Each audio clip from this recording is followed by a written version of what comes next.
I've been sent this football shirt mystery box, and I've got 5 seasons to win the Champions League with whatever team is inside, and we've been given... This has to be a joke, right?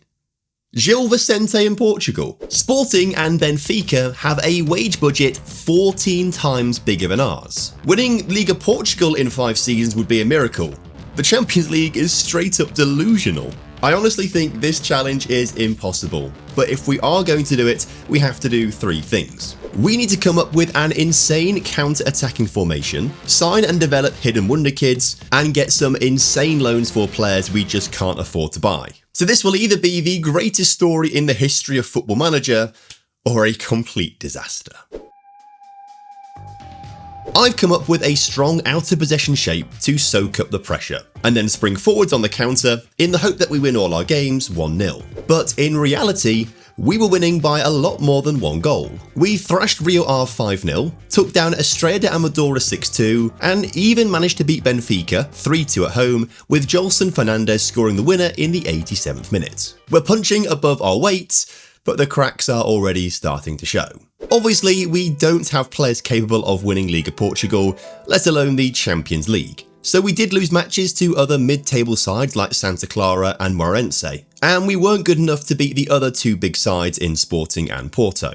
In reality though, Gil Vicente are currently 4th place. By Christmas, we're also in 4th place. So I feel confident that we've got a great tactic in place. Now we just need to find some hidden wonder kids. Luckily, we were able to pick up Thiago Fernandez on January 1st when his contract at Vélez in Argentina expired. On paper, he could well be the best player at the club. Then we paid Spurs £800,000 for Callum Olasese. The rumours are he's one of the next big things to come from the Spurs academy, and you can see why with 14 passing and 14 decisions at just 18 years old. Both players hit the ground running, getting goals and assists, whilst demonstrating they could have the spark to ignite a Champions League run. But the rest of the team are still lacking, highlighted by losses to Casapia and Alverca. However, they have hearts, and they stepped up in big games as we earned impressive draws with Sporting and Porto. If we can find more players like that, who thrive in big moments, maybe, just maybe, this isn't impossible after all. But right now, we're still miles off. Despite a 4th place finish putting us in next season's Europa League, we're 20 points away from the top 3. So this summer we need to improve the team, but the real test will be finding those hidden wonder kids who will develop very quickly and be able to help us win a Champions League in just 4 seasons' time. Big thanks to Surprise Shirts for sending over this mystery box and challenge. They actually have a Football Manager mystery box where you're guaranteed to get a team that's playable in Football Manager. Just let them know how obscure or well known you want the club to be, and include any colours, leagues or clubs that you don't want to get. Then use code TFM15 before Thursday the 4th of December for 15% off your order for Black Friday. But you can save even more money and get some great benefits by becoming a subscriber. As well as getting a box every month, you're also entered into monthly giveaways that include huge away days. This is Lee, who won a trip with me and Surprise Shirts to go to Gibraltar earlier this year to watch some football. So if you use code TFM30 before Thursday the 4th of December, you save 30% on your first subscription box. So click the link in the description or scan the QR code on screen right now to check out Surprise Shirts and find your new Football Manager save.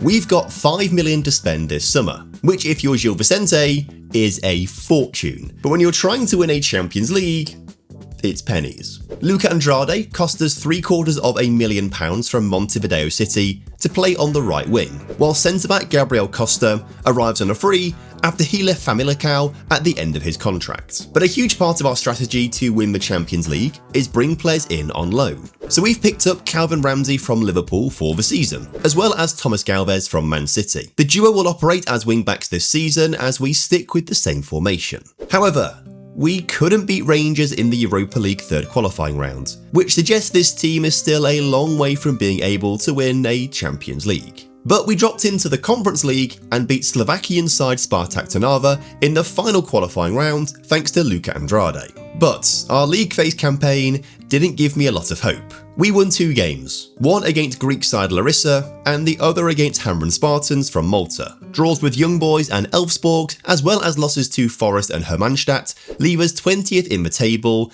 a brutal reminder of how far we still have to go.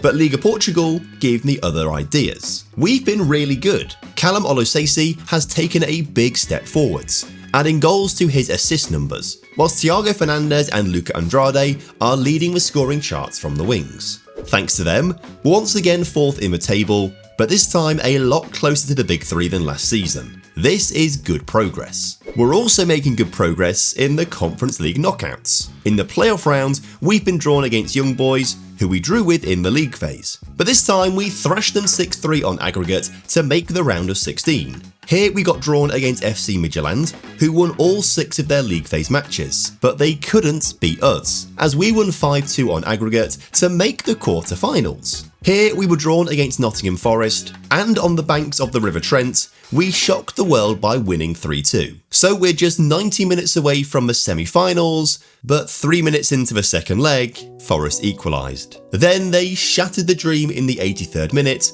making it 4-3 on aggregate.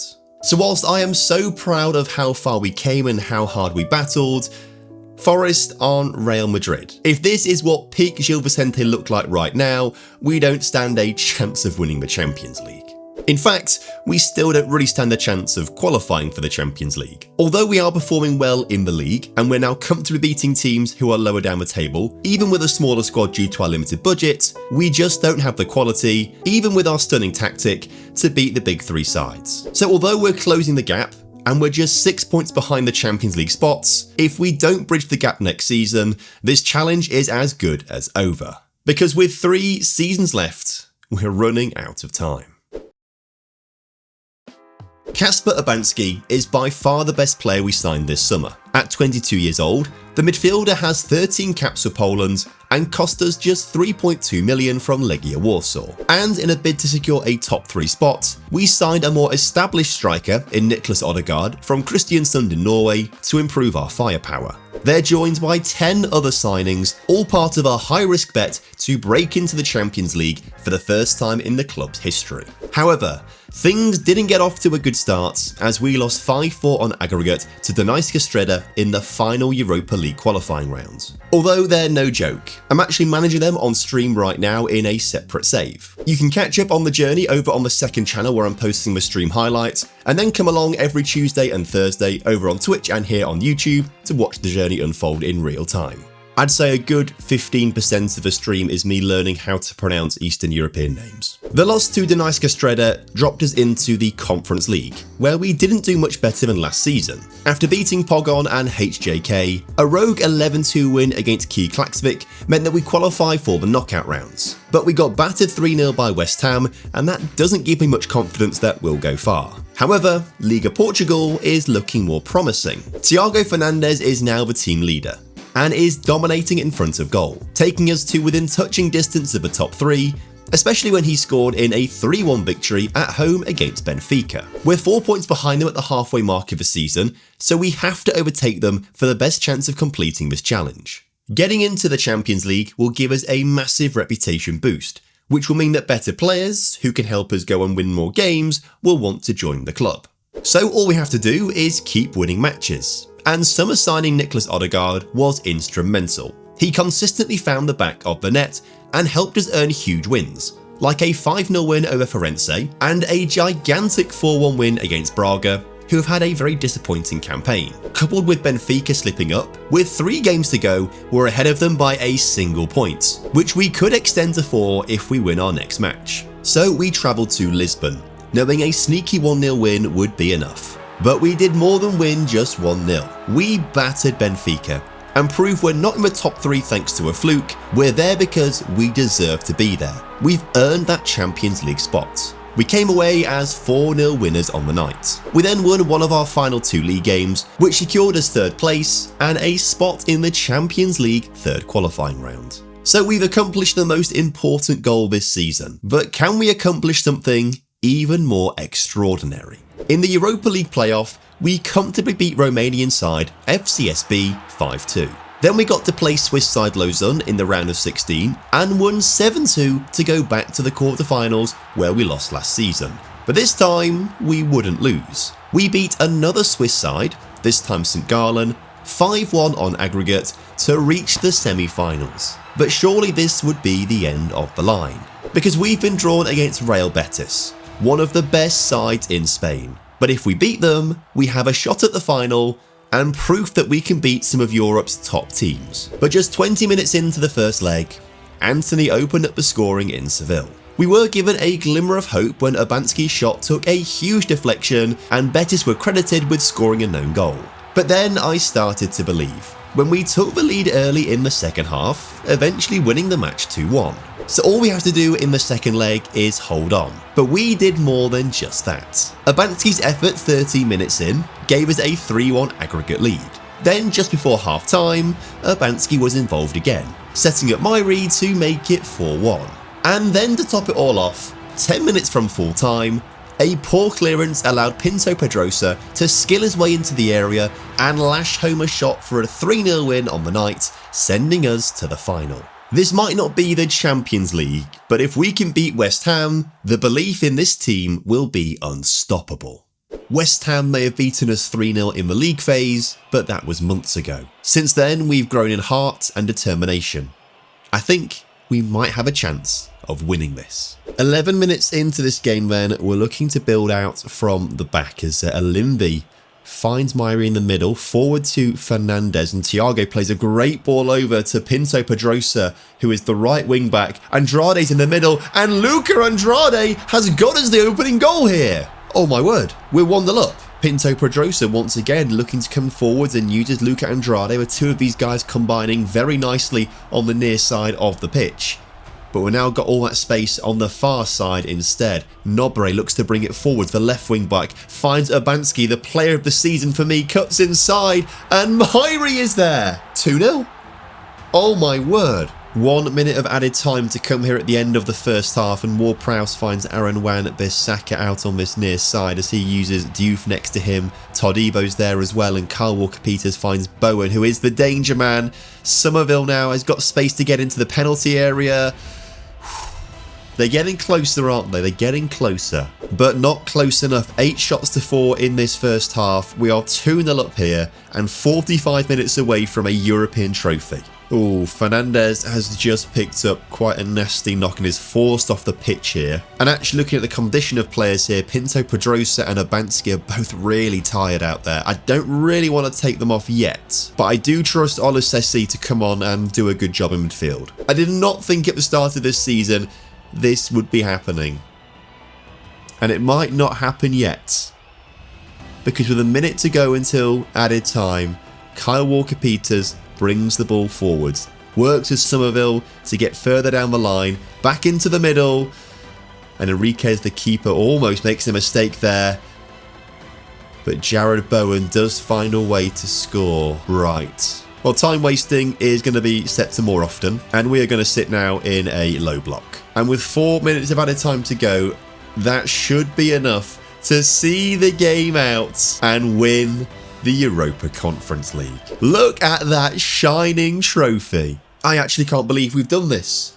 We've won the Conference League, and now we're heading to next season's Champions League with a European trophy under our belt. This has given me so much belief. Genuinely, I think we could do this, you know. I really think we could do this. With 2 seasons to go, we have 11.75 million to build a team that can take down Europe's giants. And we still can't attract the players that we need. Despite winning the Conference League, the best free agents like Charles de Ketelaere don't want to join us. But we still managed to bring in significant quality to help us on our quest of winning the Champions League. Mohamed Kadalmeiti is an absolute bargain, costing us just 1.5 million from Rennes. He'll leave the line this season. He's being supported on the right wing by Adam Dagim, who left Red Bull Salzburg at the end of his contract. That means we'll have to play Rooney Bargi on the left wing this season as he joins on loan from Barcelona. Their first test was in the Champions League third qualifying round, where we beat Sparta Prague 7-2 on aggregate. We follow that up with a 5-0 aggregate win against Fenerbahce to qualify for the Champions League phase. The further we go in the competition this season, the better chance we have of winning it next time out. But the step up in quality caught us off guard. We've gone from teams like HJK and Hamrun Spartans to Juventus and Real Madrid, although they only beat us 1-0 thanks to an Mbappe penalty. Luckily, we were able to grind some wins thanks to new striker Matey. He scored in a win over Inter Milan before assisting Urbanski twice against Olympiakos. Adam Dagim then scored in a win against Frankfurt to give us 9 crucial points, include 2 draws, and we've comfortably finished 20th in the league phase to make it to the playoff round. Here we have another date with Frankfurt, and once again, we came out on top. Across 2 legs, we won 5-2 to head to the round of 16. If we can avoid a tough draw, the sky is the limit for us on our Champions League quest. So obviously, we were drawn against Real Madrid. They may have only beaten us 1-0 in the league phase, but that's because they were treating that game as a training match. When it mattered in the knockouts, they battered us 7-2 on aggregate. A horrible reminder of how far we still have to improve this season if we want to complete this challenge. And now we only have 1 more season to make it work.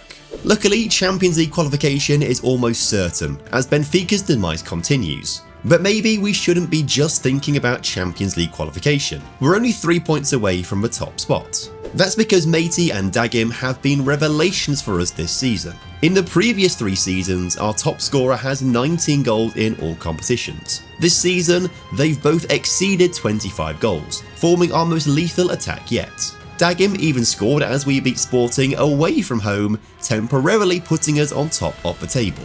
But I say temporarily because we threw it all away with losses against Alverca and Famalicão. As a result, we finished second to Sporting, but that qualifies us directly to the Champions League phase. So it all comes down to this: 1 final transfer window to build a team capable of winning the Champions League. If we make 1 wrong move, we fail. But will 23 million be enough to complete the impossible? I don't think so. So I sold £21 million worth of players who aren't working out in our team, and that let me spend £39 million on 7 extraordinary players. Christos Zafiris is the best of the permanent signings, joining for £14 million from PAOK. But the real value comes from our 2 loan signings this season. Barcelona's Djibril Reed is exactly the sort of player we need at wingback. He has the physicality to get forwards, but the marking and tackling ability to stop opposition wingers. And Liverpool's Rio Namoa has incredible ball control and pace to defeat defenders and create so many goal-scoring opportunities. So this is it. This is the starting 11 we're relying on to win us the Champions League this season. But what they did next shocked even me. We started with 2 relatively simple wins. We beat Shakhtar Donetsk 2-1 away from home, before we travelled to Istanbul and beat Galatasaray 1-0. But this is where things get insane. After going 1-0 down at home to Real Madrid, between the 21st minute and half-time, we scored 6 goals as we went on to win 7-3. I'm not even joking, this game was actually mental. Following that result, we beat Bilbao 3-0, Salzburg 3-1, Rapid Vienna 3-1 and Inter Milan 1-0. We did lose 3-0 to Arsenal to bring us back down to earth, but the league phase has been beyond anything we thought possible. We top the table and go straight through to the round of 16. Ordinarily, that would make us favourites to go on and win the whole thing, but I can't help but feel like we're there by mistake. I mean, we're not even top of Liga Portugal for crying out loud. We should not be top of the Champions League. But maybe a big correction is incoming, as we lost 2-0 away at Marseille in the round of 16. From being so far away in Season 1, we've built a team that can compete within 5 seasons, but is that all about to be thrown away before we even get going? Of course not. In the second leg, we came back and thrashed the French side, winning 5-1 on the night and securing a spot in the final 8 of the Champions League. But surely we can't beat Man City. Well, in Manchester, Doku gave City the lead just 8 minutes into the match. Less than 60 seconds later though, Dagim scored the equaliser, which is how the game ended. So if we can beat Man City back at our place, we'll be in the final 4 of the Champions League. We've got a couple of injuries to the team this evening. Namoa's on the bench, having coming back from a knock, so he's not really fully fit for this one, so we are going to miss him on the left wing. Got Urbanski playing there instead. Savinho finds Bernardo Silva though. The more pressing issue isn't injuries, it's Man City scoring a goal less than 5 minutes into the match. That is the worst possible start we could have had. But there is plenty of time for us to get back into this game as Dagim finds a ball through to Matey, gets it back to Dagim, Dagim through to Olasesi, who puts it in the back of the net. And just like that, we're back on level terms. But how long will we stay in front in this game as Doku gets past his man far too easily? 30 seconds. That was about it, really. Will Man City be able to do it again? Well, this time they've put Szoboszlai through. Oh no, this wasn't meant to happen. So we might have to bring on a couple of the players recovering from injuries off the bench. Namo is one of them. He will be the game changer out there. But is he fit enough to make a difference here as Man City are looking to put the game to bed before we hit half time? I just can't see a situation where we get back on level terms and then beat Man City. How's that even gone in? Of all the games to be absolutely FM'd in. 5 shots on target, 5 goals for Man. Oh, it makes me sick looking at those match stats. We just need 4 more goals. That's all we need. 4 more goals, take it to extra time. But with 67 minutes on the clock, yeah, I'm not feeling too confident in that comeback right now, especially if Man City can bring the ball forwards and make it 6-1 on the night. I mean, that really would be completely the game over. As Savinho finds... Yeah. You can't win every single challenge, and when I pulled this shirt out of the box from Surprise Shirts, I really thought, how am I going to make an entertaining video about this? Winning the Champions League in 5 seasons, we are not going to get close. Actually, we have got incredibly close to being a Champions League quarterfinals with Gil Vicente in 5 seasons is absolutely insane. And it might not be over yet. It might not be over yet. 10 minutes to go. Come on, just 4 more goals is what we need. We can do that in 10 minutes, right? Nobre, who's playing with a knock right now, looks to get past his man. Can he find the cross into the middle or shoot himself? He can! Come on, fellas, this is it! 88 minutes on the clock now. I mean, 3 goals in 2 minutes, well, essentially 60 seconds plus any added time is going to be insane. But could we do it? As Reed gets past his man, just pass it. Namoa puts it in the back of the net. Oh my word. If we'd just been better in the first half. It just doesn't feel like the comeback is going to be there. We gave it such a good effort though. How close we've come. And yet so far we have fallen. As Man City actually score right at the end there to make it 7-4 on the night. So as the referee blows his whistle, we lose in the quarterfinals of the Champions League in the final season. You know what? I'm so proud of this team and how well they've played the last 2 seasons in the Champions League. I actually thought right at the end here we could do it. Alas, just fell apart.